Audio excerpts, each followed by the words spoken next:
Hello guys, I hope आप सब अच्छे होंगे। जैसा कि मैंने आपको बताया था पिछली वीडियो में कि एच पी टैट का शेड्यूल जो है वो जारी हो चुका है। जून जुलाई में जो है इस बार आपका पेपर होगा और फिर आपका नवंबर दिसंबर में जो है वो पेपर एच पी टैट का होगा। तो जो भी स्टूडेंट्स जो हैं वो एच पी टैट की तैयारी कर रहे हैं या जो सोच रहे हैं कि आपको एच पी टैट इस बार देना है, तो उनके लिए ये बहुत ही अच्छा मौका है। हम जो है एक सीरीज़ जो है वो आपके सामने लेकर आ रहे हैं, जिसमें आपको इंग्लिश, साइकोलॉजी, हिस्ट्री, ज्योग्राफी, जितने भी आपके सब्जेक्ट्स हैं सबकी एक एक करके आपको जो है वो वीडियो प्रोवाइड करवाई जाएगी। आपका सिलेबस जो है वो हम मई तक जो है वो पूरा का पूरा कवर कर देंगे। फिर जिनका भी एग्ज़ाम जो है वो जून में है, उनके लिए हम टेस्ट सीरीज़ भी लॉन्च करेंगे और हम उम्मीद करते हैं कि हमारा ये छोटा सा प्रयास जो है वो आपके लिए इस बार काफ़ी हेल्पफुल रहने वाला है। आपकी तैयारी को एक अच्छी शेप देने वाला है। तो स्टूडेंट्स की डिमांड पर जो है हमने सबसे पहले इंग्लिश सब्जेक्ट चुना है कि हम सबसे पहले इंग्लिश ही करवाएंगे, क्योंकि पिछले टैट में भी हम जो है इंग्लिश को कवर नहीं कर पाए थे। एक तो हमारे पास टाइम कम था और फिर आपकी सबकी डिमांड थी कि साइकोलॉजी करवाई जाए, अदर सब्जेक्ट करवाई जाए। तो इंग्लिश पे किसी ने ज़्यादा ध्यान नहीं दिया और हमने भी इंग्लिश पे ज़्यादा ध्यान नहीं दिया। 2-4 लेक्चर आपके आए थे लेकिन वो काफ़ी नहीं थे। तो इस बार जो है हम सबसे पहले इंग्लिश ही करेंगे।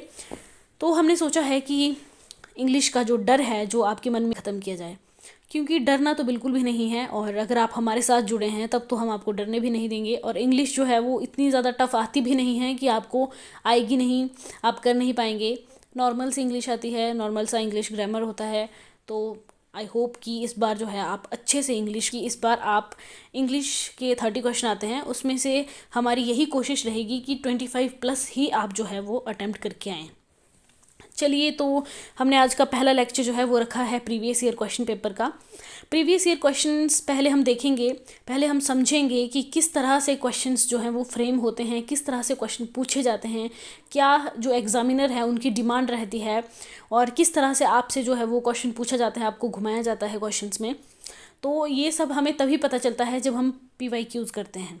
ओके, इसलिए प्रीवियस ईयर्स क्वेश्चन पेपर जो है वो काफ़ी ज़्यादा ज़रूरी हैं और 5-7 लेक्चर जो हैं वो आपके प्रीवियस ईयर क्वेश्चन पेपर पे ही रहेंगे।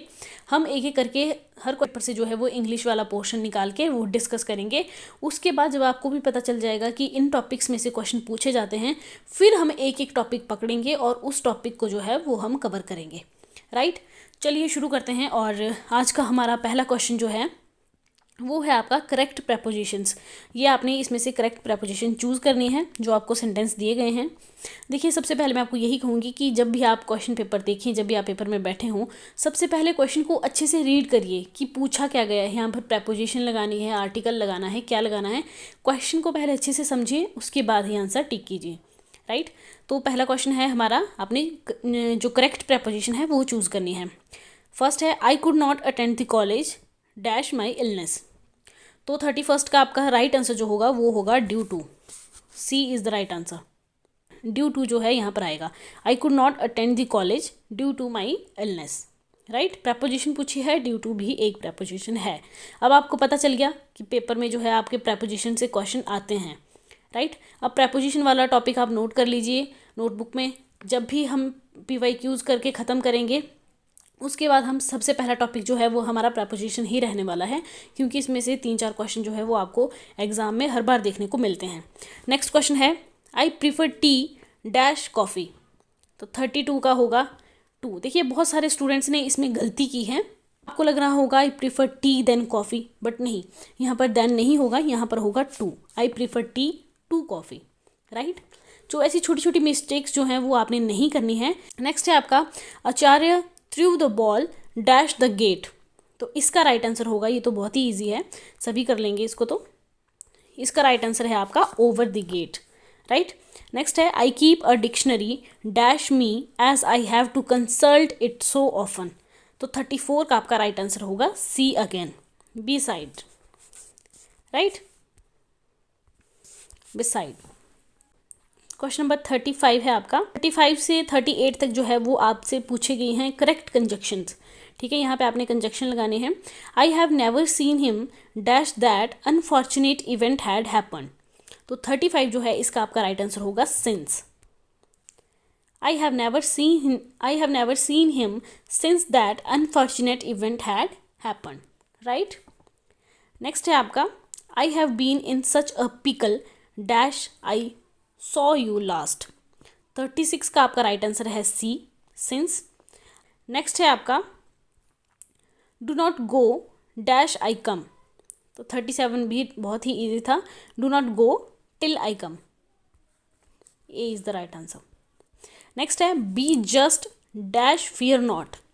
तो 38 का जो है वो आपका राइट आंसर होगा एंड, सी, राइट।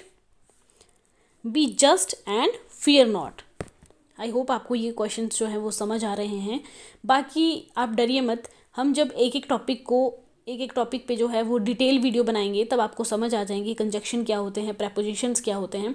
फिलहाल ये आपके लिए इसलिए हैं ताकि आप एग्जामिनर की डिमांड को समझ सकें, क्वेश्चन कैसे फ्रेम होता है, कैसे क्वेश्चन पूछा जाता है, उसको आप समझ सके। इसीलिए आपको जो है वो पहले PYQs करवाए जा रहे हैं, उसके बाद आपको एक एक टॉपिक पे डिटेल वीडियो मिल जाएगी।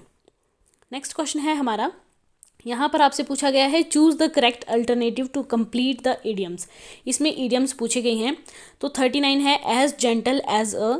तो यहाँ पर आपने बतानी है कौन सी इडियम जो है वो सही बैठ रही है। As gentle as a lamb, इसका होगा राइट आंसर डी, 39 का डी, राइट। नेक्स्ट है आपका एज कनिंग एज अ, ये भी एक इडियम्स है। तो यहाँ पर पूछा गया है एज कनिंग एज अ, तो 40 का आपका राइट आंसर होगा बी, फॉक्स। नेक्स्ट है आपका 41 एज फेथफुल एज अ। तो फेथफुल किसकी तरह, फेथफुल में आपसे पूछा गया है, 41 का राइट आंसर होगा C, as faithful as a dog, right. Next है आपका एज ब्लाइंड एज अ। देखिए पहले इडियम्स जो है वो कम पूछी जाती थी, लेकिन आजकल जो है वो क्वेश्चंस का ट्रेंड चेंज हो रहा है धीरे धीरे। तो अभी आप देख रहे हैं कि 4 क्वेश्चन जो है वो आपके इडियम्स में से ही पूछे गए हैं, ठीक है। तो इस तरह से चेंज हो रहा है। और अब तो न्यूज़ भी आई थी एक दिन कि जो टैट का जो आपका एग्ज़ाम होगा उसको जो है वो थोड़ा ईजी किया जाएगा। वैसे तो पेपर ईजी ही आता है, बट जिनको टफ लगता है उनके लिए खुशखबरी है कि अब पेपर जो है वो थोड़ा ईजी आएगा। तो क्वेश्चंस जो हैं वो रिपीट भी होते हैं, इसलिए आपको ये भी फ़ायदा होगा PYQ से कि अगर इनमें से कोई क्वेश्चन आपको रिपीट होता है तो आप उसको पेपर में गलत करके नहीं आएंगे। ओके, नेक्स्ट है एज ब्लाइंड एज अ। 42 का आपका राइट आंसर रहेगा C, as blind as a bat. Bat यहाँ पर चमगादड़ के लिए यूज़ किया गया है, राइट। आई होप आपको आज की वीडियो जो है वो अच्छी लगी होगी, इससे आपकी काफ़ी ज़्यादा हेल्प होगी। एक एक क्वेश्चन को बिल्कुल डिटेल से समझेगा और PYQs जो है वो काफ़ी ज़्यादा हेल्पफुल होते हैं। आप देखना, आपके जब आप एग्ज़ाम में बैठेंगे तो इनमें से आपको क्वेश्चन जो है वो रिपीट होते हुए दिखेंगे। अगर आपने किए होंगे तभी आपको पता चलेगा कि क्वेश्चन रिपीट हुए हैं, ठीक है। अगर आपने PYQs किए ही नहीं हैं तो आपको कैसे पता चलेगा कि क्वेश्चन रिपीट भी होते हैं। और जब आपका क्वेश्चन जो है वो रिपीट होगा तो आप गलत नहीं करेंगे उसको। एक एक नंबर जो है वो हमारे लिए इम्पॉर्टेंट हो जाता है, इसलिए अच्छे से पढ़िएगा, मेहनत करके दिल लगा कर पढ़िएगा। और इस बार जो है आप भी टैट क्वालिफाई करें, यही हमारी कामना रहेगी और यही हमारा एक छोटा सा प्रयास रहेगा। मिलते हैं नेक्स्ट वीडियो में, तब तक के लिए बाय बाय, टेक केयर।